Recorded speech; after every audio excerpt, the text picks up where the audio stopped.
The alarm screamed through the bridge of the UESS Kepler, shattering the quiet of routine patrol. Captain Elena Vasquez jerked upright in her command chair, coffee sloshing over the rim of her cup. "Report," she barked.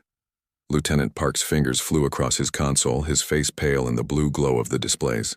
"Captain, we have a massive spatial distortion at bearing 270. It's huge. Energy readings are off the scale." Elena stood, her heart pounding. In 20 years of service, she had never heard that kind of fear in Park's voice. On screen, the main view screen flickered to life and Elena's breath caught in her throat. Space itself was tearing open, a swirling vortex of purple and gold light that shouldn't exist according to any physics she knew. The distortion stretched for kilometers, pulsing with energy that made their sensors scream warnings. "Get me a reading on that anomaly," Elena ordered, forcing her voice to stay calm. "And wake up Dr. Chen. He's going to want to see this." "Captain?" Park interrupted, his voice rising. "Something's coming through." The vortex exploded with brilliant light and a ship emerged. Not just any ship, a massive vessel that dwarfed anything in the human fleet.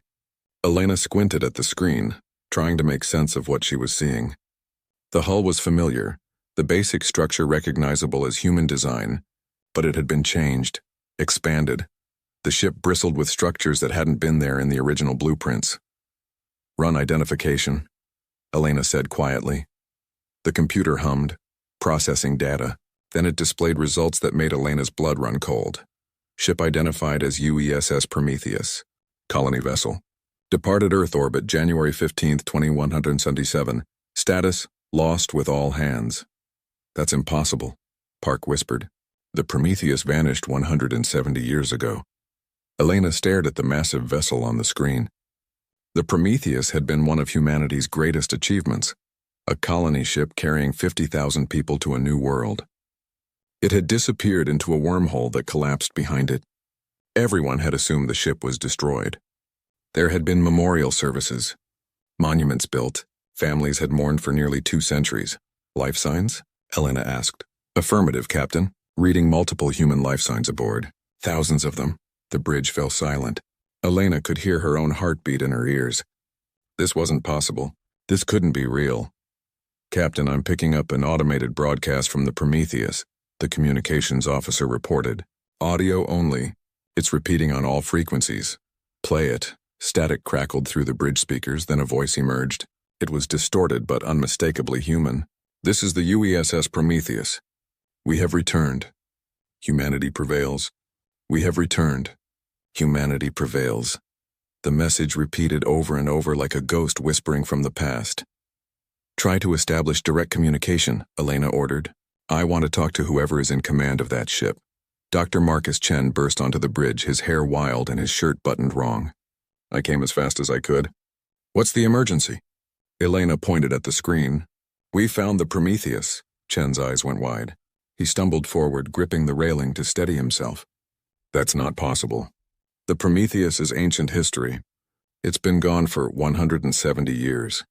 "I know." Elena turned to her communications officer. "Any response to our hails?" "Negative, Captain."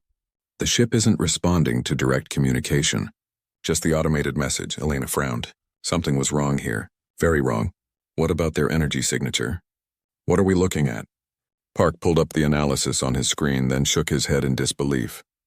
"Captain, I've never seen readings like this. The Prometheus is generating more power than our entire fleet combined, and the gravitational readings, they're emitting waves that shouldn't be possible with any technology I know." "Human technology or alien technology?" Chen asked, moving closer to examine the data. "Either," Park replied. "This doesn't match anything in our databases. Not ours, not the Galactic Council's, not any of the species we've encountered." Elena felt a chill run down her spine. Humanity had joined the Galactic Council 40 years ago, becoming part of a vast community of alien civilizations. It had been humbling to discover that humans were far from the most advanced species in the galaxy. The Council had rules, strict rules about what technology humans could develop. They said it was for safety, to prevent younger species from destroying themselves. But the Prometheus had left Earth before humanity met the Council. Before the rules, before the restrictions. "Send a priority alert to Earth Command," Elena ordered. "And notify the Council." They're going to want to know about this. Already done, Captain, her XO reported. Earth Command is scrambling the First Fleet. ETA 6 hours. And the Council. They're sending the Arbiters, everyone on the bridge tensed. The Arbiters were the Council's enforcers, the ones who made sure younger species followed the rules. They were powerful, ancient, and they didn't tolerate violations. How long until they arrive? Elena asked. 12 hours, maybe less. Elena nodded slowly. 12 hours to figure out what happened to the Prometheus before the most powerful beings in the galaxy showed up to investigate. 12 hours to understand how a human ship had acquired technology that shouldn't exist. Captain, Park's voice cut through her thoughts. The Prometheus is launching something. A shuttlecraft.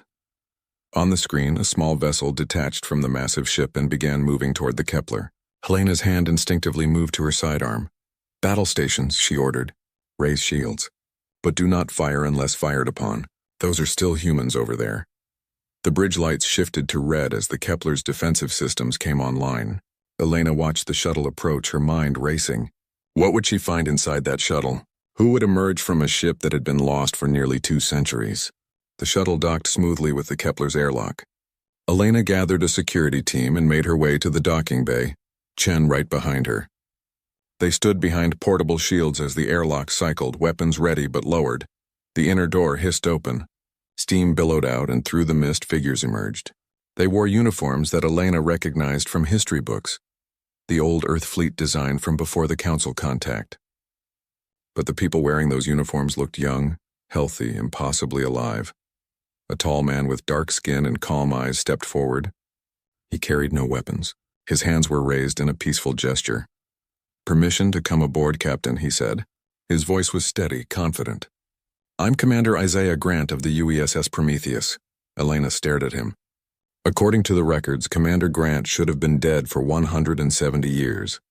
But the man standing before her couldn't be more than 40 years old. "Permission granted," Elena said carefully. "Commander Grant, you're going to need to explain a lot of things. Starting with how you're still alive." Grant smiled, but there was something in his expression that made Elena uneasy. It wasn't threatening, it was knowing. Like he held secrets that would change everything. "Captain Vasquez," Grant said, "we need to talk, and I'm afraid the Galactic Council isn't going to like what we found out there. They're not going to like it at all." Behind Grant, more crew members emerged from the shuttle. They all looked the same. Young, healthy, and somehow different. Their eyes held a strange light, and they moved with a grace that seemed almost inhuman. Elena holstered her weapon but kept her hand near it. "Commander, you and your people are under quarantine until we figure out what happened to you." "I hope you understand." "Completely," Grant replied. "We expected as much. But Captain, before your council friends arrive, there's something you need to see. Something aboard the Prometheus that will change everything humanity thinks it knows about the galaxy." Elena exchanged a glance with Chen. The scientist's face was pale, his expression torn between scientific curiosity and deep fear. "Take them to quarantine," Elena ordered her security team. She turned back to Grant. "We'll talk in 1 hour, Commander." "And you're going to tell me everything?" Grant nodded. As the security team led him and his crew away, he looked back over his shoulder. 1 hour, Captain. Then I'll show you why humanity's place in the galaxy just changed forever." Elena watched them go, her mind spinning with questions. The Prometheus had been gone for 170 years. But for these people, how much time had passed? Where had they been? And what had they found that gave them technology beyond anything the galaxy had ever seen? She had 1 hour to prepare for answers. 1 hour before everything changed. And she had a feeling that 1 hour wouldn't be nearly enough. The quarantine room was designed to be comfortable but secure. Commander Isaiah Grant sat calmly in the chair, his hands folded on the table. He looked relaxed, almost amused, as Captain Vasquez and Dr. Chen entered the room. Behind the clear barrier, armed guards watched every movement. "Your medical scans came back," Elena said, sliding a data pad across the table. "According to our equipment, you're biologically 38 years old. Your crew members range from 25 to 60, but the Prometheus disappeared 170 years ago." Grant nodded slowly. "For the galaxy, yes. 170 years have passed. For us?" He paused, meeting Elena's eyes. "Only 3 years." Chen leaned forward, his scientific curiosity overcoming his caution. "Time dilation? You were traveling near light speed?" Not exactly, Grant replied. He stood and walked to the window, gazing out at the stars. The wormhole that took us didn't collapse. It pulled us through to somewhere else, a place that existed outside normal space-time. Elena crossed her arms. Commander, I need you to be very clear with me. The Galactic Council will be here in less than 10 hours. They're going to want answers. They're going to want to know what happened to your ship and what technology you're using. The Arbiters don't like surprises. Grant turned back to face her. His expression became serious. Captain, before the Arbiters arrive, you need to understand something. The Prometheus didn't just survive. We found something out there. Something that changes everything we thought we knew about the galaxy. What did you find? Chen asked, his hands trembling slightly. Grant walked back to the table and placed both palms flat on its surface. We found a station, ancient beyond measure. It was automated waiting. The technology inside that station predated the Galactic Council by millions of years, maybe tens of millions. A civilization that rose and fell before any current species even existed. Elena felt her heart skip a beat. Precursor technology? That's forbidden. Council law strictly prohibits. I know what Council law says, Grant interrupted gently. But Captain, the Council's laws are based on fear. Fear that a younger species might find something they did before, something they failed to understand. He pulled up a holographic display from a device on his wrist. Elena's eyes widened. That technology was far beyond anything humans currently possessed. Images appeared in the air, showing a massive structure floating in the void. It was beautiful and terrifying, all sharp angles and flowing curves pulsing with soft blue light. This is the station we found, Grant explained. It pulled us in with a gravity beam we couldn't resist. We thought we were going to die. But instead the station welcomed us. It opened itself to us. It showed us things. What things? Elena whispered. Grant waved his hand and the images changed. Now they showed vast halls filled with machines, corridors of light, chambers that seemed to exist in multiple dimensions at once. Knowledge, technology. The precursors left behind a database, instructions. They wanted someone to find it. They wanted to see if anyone would be worthy. Chen stood abruptly, his chair scraping across the floor. Worthy of what? Of advancing to the next level, Grant said simply. The precursors called it Phase 3 civilization development. Most species in the galaxy are Phase 2. The Council likes to keep it that way. They control who advances and who doesn't. But the precursors, they believed in choice, in potential. Elena felt a cold dread settling in her stomach. The Prometheus. The modifications we detected. You integrated this technology into your ship. We did more than that, Grant replied. He held up his hand and suddenly his skin seemed to shimmer. For a moment Elena could see through it, seeing patterns of light moving beneath the surface. Then it was solid again. Some of us chose to bond with the technology, to become part of it. The systems respond to our thoughts, our intentions. The ship isn't just a vessel anymore. It's an extension of our will. Chen's voice failed him. He tried again. That's impossible. That level of neural integration would require technology centuries beyond what we have, beyond what the Council has. The Council had this opportunity, Grant said quietly. Multiple Council species found precursor caches over the millennia. Every single one failed the tests. They were too greedy, too violent, too focused on domination. The technology destroyed them or rejected them. But you succeeded, Elena asked, hearing the skepticism in her own voice. Grant smiled sadly. We almost didn't. The first year was hell. We lost people. The technology tested us in ways we couldn't imagine. It created scenarios, moral dilemmas, situations that forced us to prove what we valued. Unity or division, knowledge or power, life or control. He walked back to the window, his reflection ghostly in the transparent material. We had children on the Prometheus, families. When the tests began, we had to decide what mattered most. And we chose each other. We chose cooperation over competition. We chose to protect the weak instead of sacrificing them for power. And the technology accepted you, Chen breathed, understanding dawning in his eyes. It did more than accept us, Grant said. It taught us. For 3 years we lived in that station, learning. The precursors left warnings throughout the database. They showed us the civilizations that had failed, species that tore themselves apart fighting over the knowledge, races that used the technology to conquer and destroy. We saw what happened to them all. Elena's mind raced. The implications were staggering. The Council won't allow this. You know that, don't you? They have laws against technology transfer. They'll demand you turn everything over to the Arbiters. I know, Grant said calmly. That's why I wanted to talk to you first, Captain. You're human. You understand what it means to be told you're not good enough, not advanced enough, not worthy enough. The Council has kept humanity on a leash for 40 years. They give us scraps of technology and call it progress. He turned to face her fully. The Prometheus came back to change that. We're not asking permission anymore. Before Elena could respond, alarms blared through the ship. Her communicator crackled to life. Captain, multiple ships dropping out of FTL. It's the Council fleet. The Arbiters are here early. Elena's blood ran cold. How many ships? 27 and counting, Captain. They're surrounding both us and the Prometheus. We're being hailed. Grant's expression didn't change. He'd expected this. Captain Vasquez, what happens next will determine humanity's future.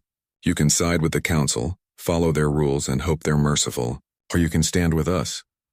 You're asking me to commit treason against the Galactic Council, Elena said, her voice hard. I'm asking you to choose humanity's freedom over someone else's control. Elena stared at him, her mind torn. Everything she'd been taught said the Council was right. They were ancient, wise, experienced. They'd guided humanity through first contact, prevented wars, shared technology, but they'd also limited humanity's growth. Restricted research. Kept humans as junior partners in a galaxy where age determined worth. Captain, the Arbiters are demanding we lower shields and prepare for boarding. Her XO reported over the comm. They say the Prometheus must power down immediately and surrender all crew for questioning.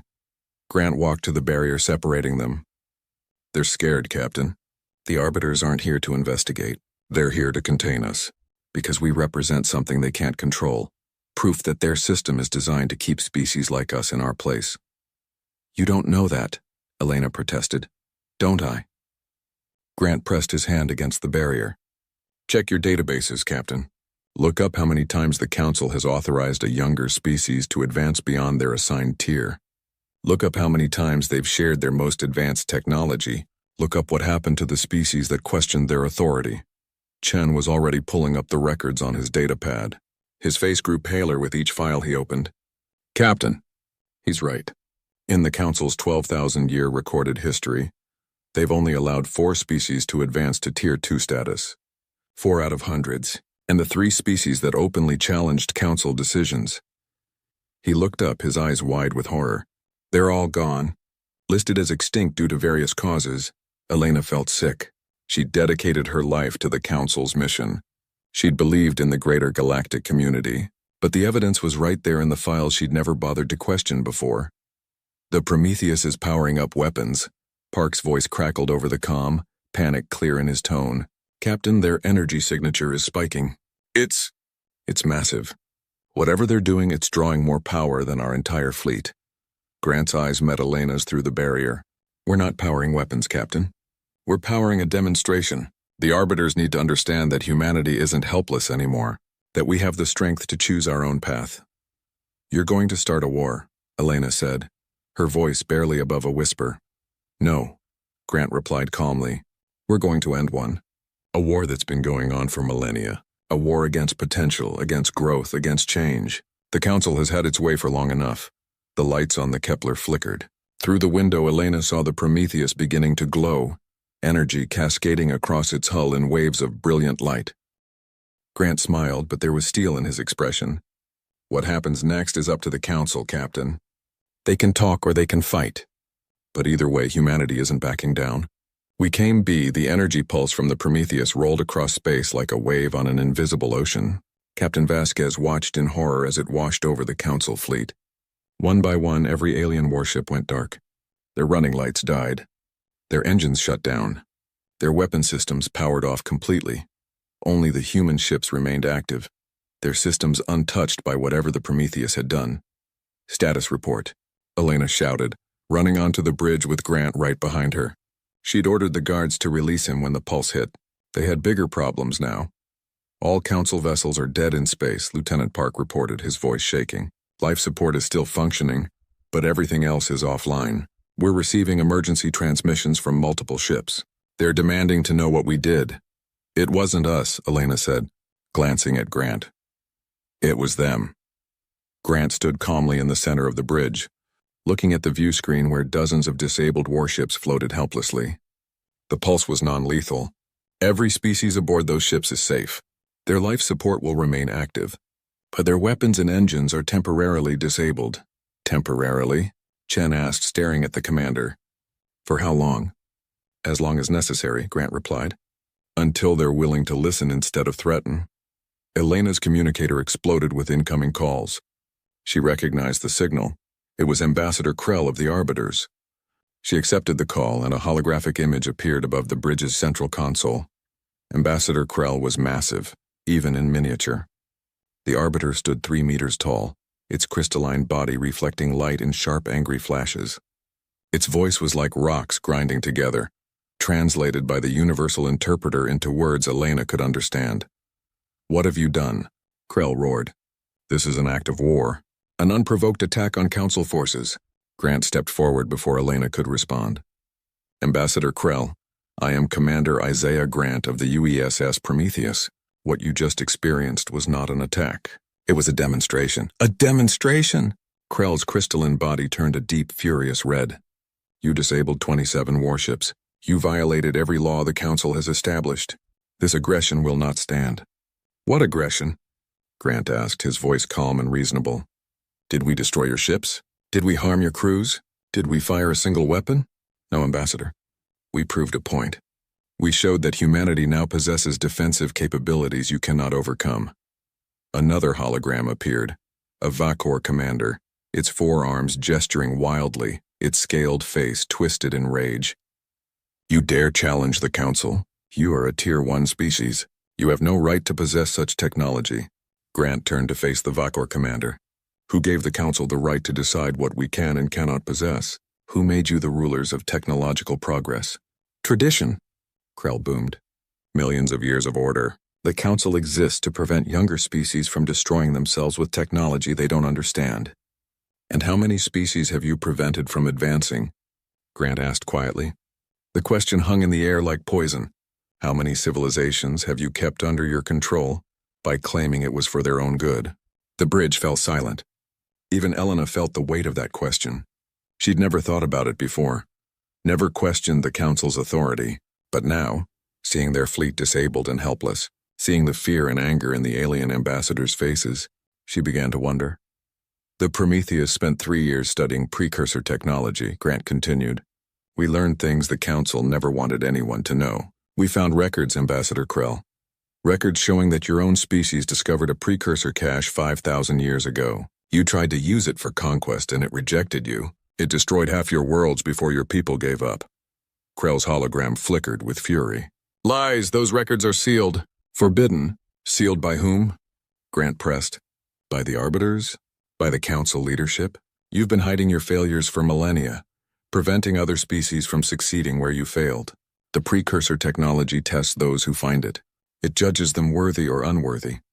Your species was found unworthy, Krell. You failed. And you've spent 5,000 years making sure no one else gets the chance to succeed."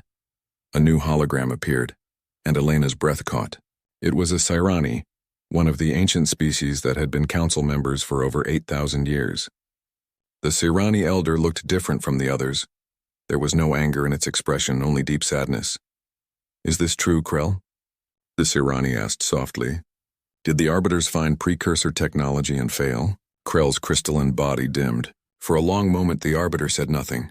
Then quietly, "We did what was necessary to maintain order. The precursor technology is too dangerous. It must be controlled. Controlled by you," Grant said. "That's what this has always been about. Not safety, control. The Council was formed by species that either failed the precursor tests or never found them at all. And you've spent millions of years making sure no one else can threaten your power." "You understand nothing," Krell said. But there was less certainty in the Arbiter's voice now. "You are young, arrogant. You think finding this technology makes you special, but you will fail, just like all the others. The power will corrupt you. You will destroy yourselves." Grant shook his head. "That's where you're wrong, Ambassador. We won't fail. Do you know why? Because we chose unity over power. We chose to protect each other instead of dominating each other. For 3 years, the precursor technology tested us. It created impossible situations, forcing us to choose between survival and morality. And every time we chose morality, He walked closer to the holographic display, his voice growing stronger. 20% of our crew chose not to integrate with the systems. They remained fully human. We could have forced them. The technology gave us that power. But we didn't. We gave them a choice and we respected that choice. That's why the precursors accepted us. Elena found herself believing him. She'd seen the Prometheus crew. They moved differently, spoke differently, but they weren't monsters. They were still human, still capable of compassion. The Council fleet is helpless right now, Grant continued. We could destroy every ship here. We could take whatever we want. We could conquer Council space and no one could stop us. But we won't. Because we don't want conquest. We want freedom. Freedom to advance at our own pace. Freedom to make our own choices. Freedom from species who think age gives them the right to control everyone else. Pretty words, the Vakor commander snarled. But words change nothing. When we regain power, we will crush you. We will take your technology and destroy your species. That is the consequence of defying the Council. Grant smiled coldly. You just proved my point, Commander. You're not interested in peace or cooperation. You're interested in dominance. And that's exactly why the precursor technology rejected your kind. He turned to address all the holographic images at once. Here's what's going to happen. The Prometheus will share its knowledge freely with any species willing to approach it with respect. We'll teach the principles we learned. We'll help anyone who genuinely wants to advance. But we will not surrender our technology to the Council. We will not submit to your restrictions. Humanity is declaring independence from your control. This is madness. Krell roared. You'll start a war that will consume the galaxy. We're not starting anything, Grant replied calmly. We're ending something. Ending the idea that older means wiser.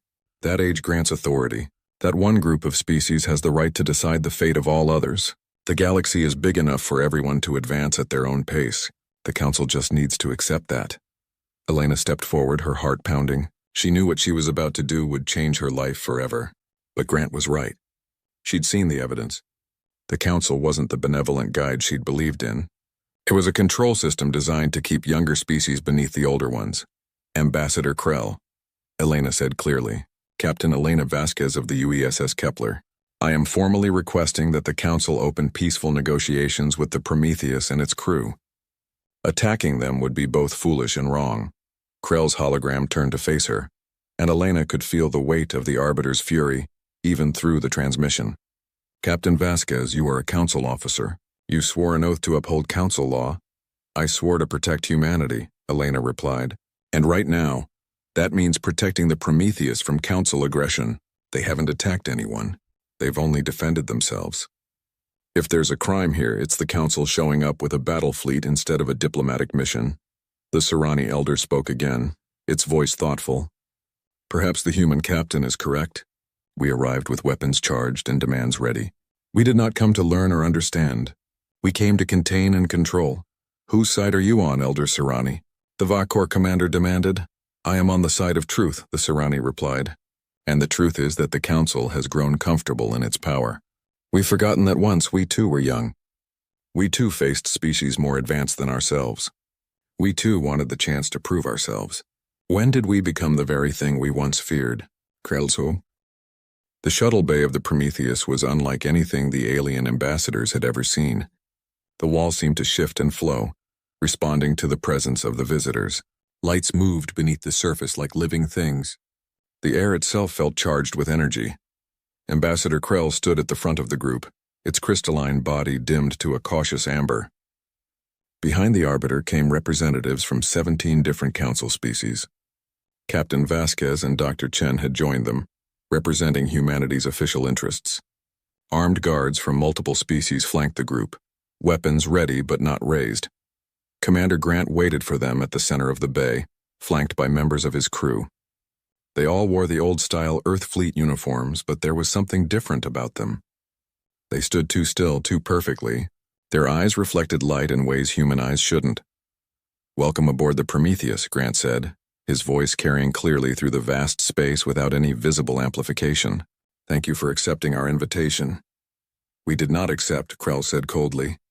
We are here under protest to investigate what you have done to this vessel and its crew. Grant smiled slightly. Of course, Ambassador. Please follow me. I promise you've never seen anything like what we're about to show you. He turned and walked toward a corridor. The walls parted before him, literally flowing aside to create an entrance. The ambassadors hesitated, then followed. They had little choice. Their ships were still disabled, and they needed answers. Elena walked near the back of the group, watching everything with wide eyes. The interior of the Prometheus was nothing like a normal human ship. The corridors were wide and curved, with walls that displayed moving images, starfields, nebulae, alien worlds. But these weren't recordings. She could feel them somehow, sense that they were real-time views from locations across the galaxy. "How are you powering all this?" Chen whispered beside her, his scientific mind struggling to process what he was seeing. The energy requirements should be impossible. Grant must have heard him despite the distance. "We're using zero-point energy, Dr. Chen, extracting power directly from the quantum foam of space-time itself. The precursors developed the technology millions of years ago. It provides effectively unlimited power with zero waste." A murmur ran through the group of ambassadors. Zero-point energy was theoretical, something every species had tried and failed to harness. The energy was there, infinite and everywhere, but accessing it required technology that no one had been able to develop. They entered a massive chamber that made several ambassadors gasp in shock. It was a garden, impossible and beautiful. Trees grew toward a ceiling that showed real sky. Water flowed in streams that defied gravity, moving up and down walls. Flowers bloomed in colors that shouldn't exist. "This garden requires no artificial gravity," Grant explained, running his hand along a tree trunk. "The plants are grown in what we call bioreactive matrix fields. They exist partially in normal space and partially in quantum space. They respond to thought and emotion. Watch." He placed his hand on a rose bush. The flowers immediately bloomed, their petals opening to reveal centers that glowed with soft light. Several aliens stepped back in alarm. "Don't be afraid," Grant said. "The plants won't harm you.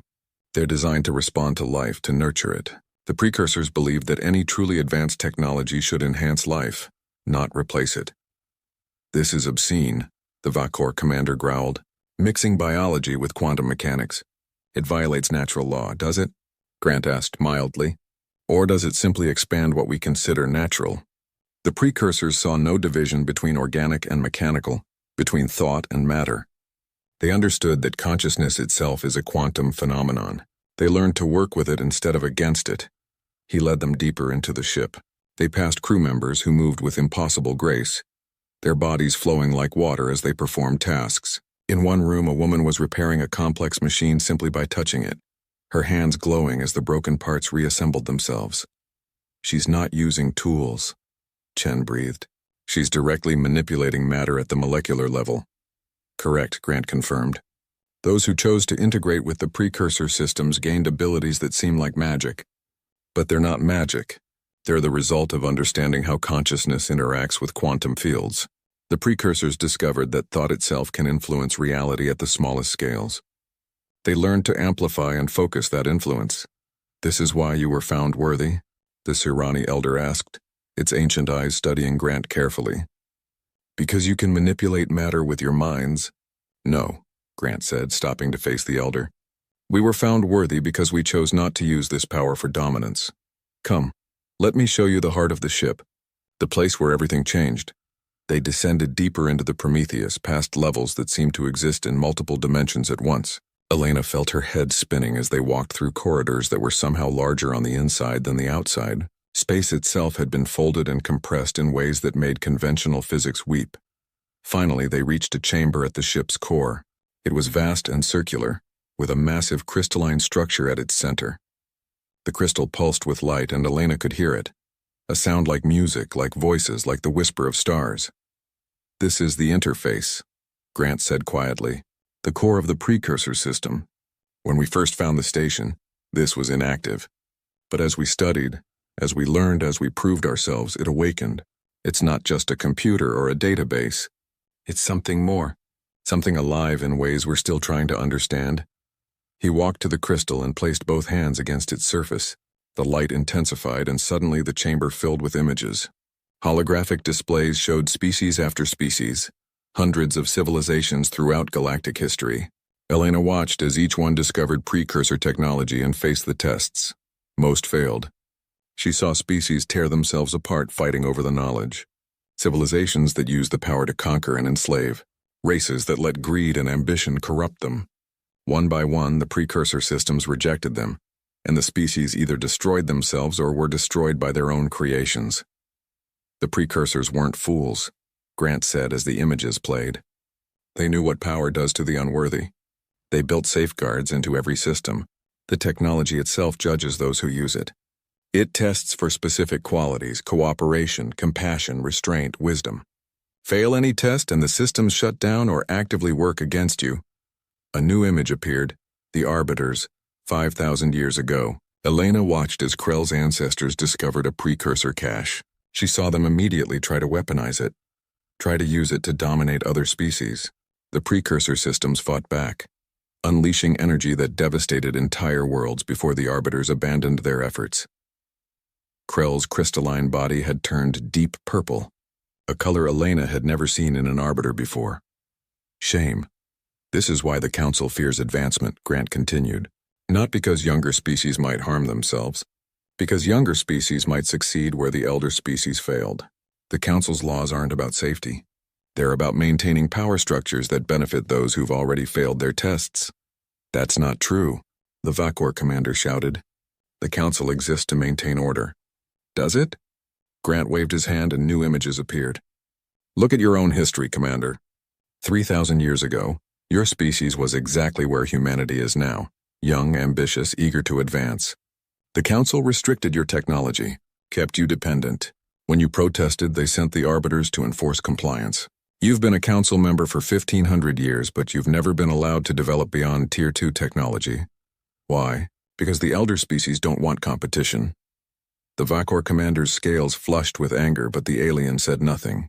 The truth was there in the historical records, undeniable. The Serani elder spoke, its voice heavy with age. Show us what you learned, Commander Grant. Show us what the precursors wanted us to become. Grant nodded. He closed his eyes and the interface responded. The crystal at the chamber's center exploded with light, and suddenly everyone in the room could feel it. A connection to something vast and ancient. They could sense the precursor systems throughout the ship, feel the consciousness that flowed through every circuit and conduit. The precursors didn't just create technology, Grant said softly. They created symbiosis, a partnership between organic life and artificial systems. When we bonded with this technology, we didn't lose our humanity. We expanded it. We can still choose, still feel, still love and fear and hope. But now we can also touch the quantum realm. Manipulate energy and matter exist partially outside normal space-time. He opened his eyes and they glowed with inner light. We became more without losing what we were. That's the lesson the precursors wanted to teach. Advancement isn't about replacing ourselves with machines. It's about enhancing what makes us who we are. But this power, Krell said quietly, it could still be used for destruction. For conquest. Yes, Grant agreed. And that's why we're offering to share it with everyone. Not to give the Council control, but to give every species the opportunity we had. Let them face the tests. Let the precursor systems judge them. Those who were. 3 months had passed since the Prometheus returned from the void. The galaxy had not been the same since. Captain Elena Vasquez, now Admiral Vasquez, stood on the observation deck of the new Earth Defense Command Station, watching construction drones swarm around the skeletal frames of 12 massive ships. Each vessel was being built using the principles the Prometheus had brought back, hybrid designs that blended human engineering with precursor technology. They're beautiful, aren't they? Dr. Chen said, joining her at the window. He looked different now, his eyes carrying that same inner light that Grant and his crew possessed. A month ago, Chen had chosen to undergo the integration process, becoming one of the first Earthborn humans to bond with the precursor systems. How does it feel? Elena asked quietly. Being connected to all that power? Chen smiled. Like being blind your whole life and suddenly seeing color. The universe is so much bigger than I imagined, Elena. So much more complex and beautiful and strange. I can sense quantum fields, feel the fabric of space-time, touch thoughts and emotions that exist in dimensions we don't even have names for. And you're still you? Elena asked. Still Marcus Chen? The man who gets excited about alien bacteria and makes terrible coffee? Still me, Chen assured her. The technology enhances. It doesn't replace. That's what makes it different from anything the Council has. Their technology works for them. This technology works with us. He gestured toward the ships under construction. Each of those vessels will carry a crew of 5,000, humans and aliens working together. The Sirani have already committed 3,000 of their people to serve alongside us. Even the Arbiters are sending observers. Elena nodded. The last 3 months had seen unprecedented changes in galactic politics. The Galactic Council had fractured into factions, some supporting humanity's advancement, others opposing it fiercely. But the most significant change was that the debate was happening at all. For the first time in millennia, younger species were demanding seats at the decision-making table. What about the Vakor? Elena asked. Last I heard, their military was demanding humanity be expelled from the Council entirely. They were, Chen replied, until 2 of their colony worlds asked for human assistance with a plague that was killing thousands. The Prometheus spent a week in orbit and the crew used precursor medical technology to cure the disease. Now those colonies are protesting their own government's anti-human stance. Elena shook her head in amazement. Grant knew that would happen, didn't he? Probably, Chen said with a slight smile. The precursor systems taught him to think several steps ahead. They taught all of us. When you can sense probability waves and quantum possibilities, planning becomes a lot easier. A chime sounded and Elena's communicator lit up.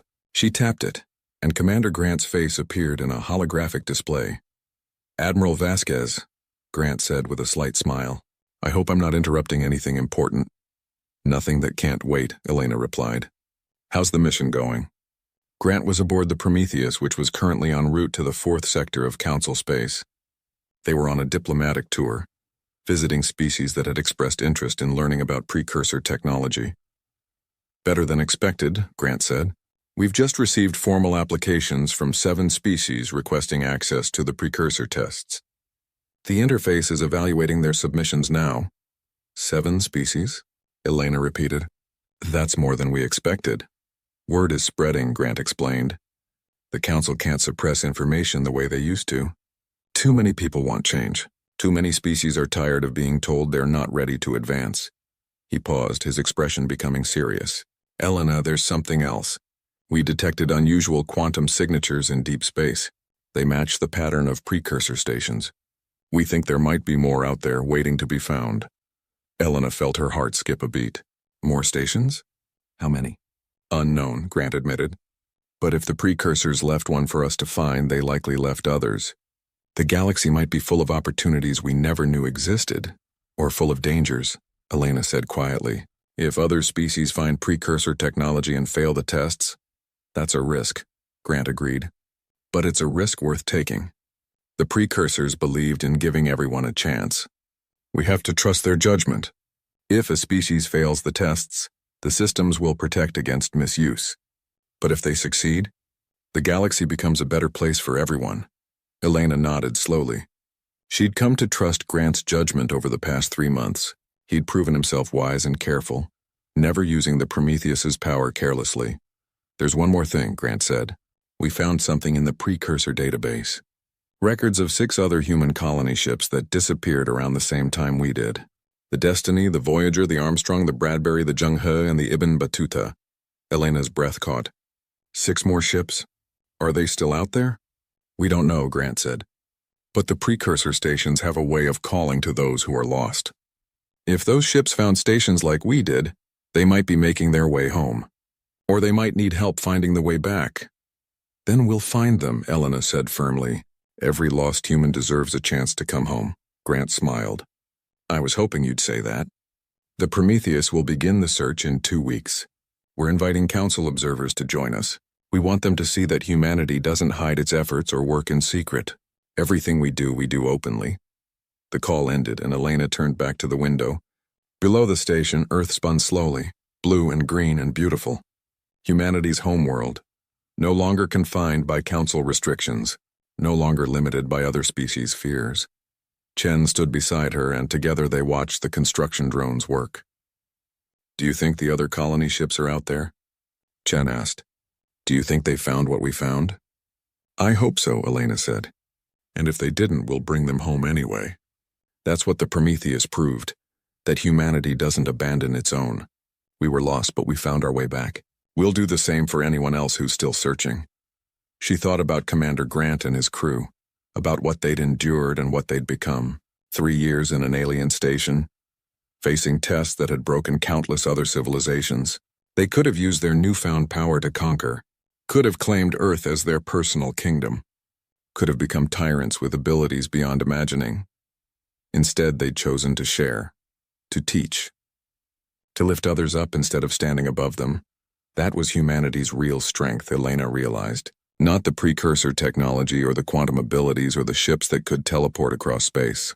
Their strength was in the choice to remain human even when they'd become something more.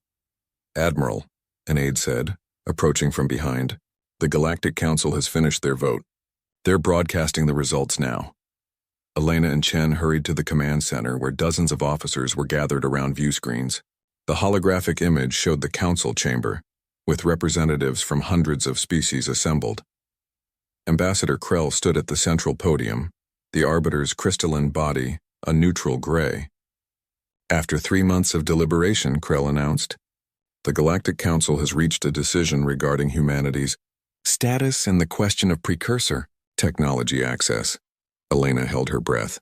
"By a vote of 417 to 293, Krell continued, "humanity is hereby granted Tier 2 civilization status, effective immediately. Furthermore, access to precursor technology testing will be made available to all Council species that request it, under human supervision and guidance." Cheers erupted in the command center. Elena felt tears forming in her eyes. They'd done it. Against all odds, against millennia of tradition, they'd changed the galaxy. "However," Krell added, and the room fell silent, "this decision comes with a warning. The Council will be watching humanity closely. If the precursor technology is misused, if it leads to harm or conflict, these privileges will be revoked. Humanity's advancement is conditional on continued demonstration of wisdom and restraint." The transmission ended. Elena looked around at her crew, seeing hope and determination in their faces. "It's not perfect," Chen said quietly. "They're still watching us. Still ready to pull the plug if we make a mistake." "Let them watch," Elena replied. "We'll show them that humanity deserves this chance. We'll prove that advancement and wisdom aren't contradictions."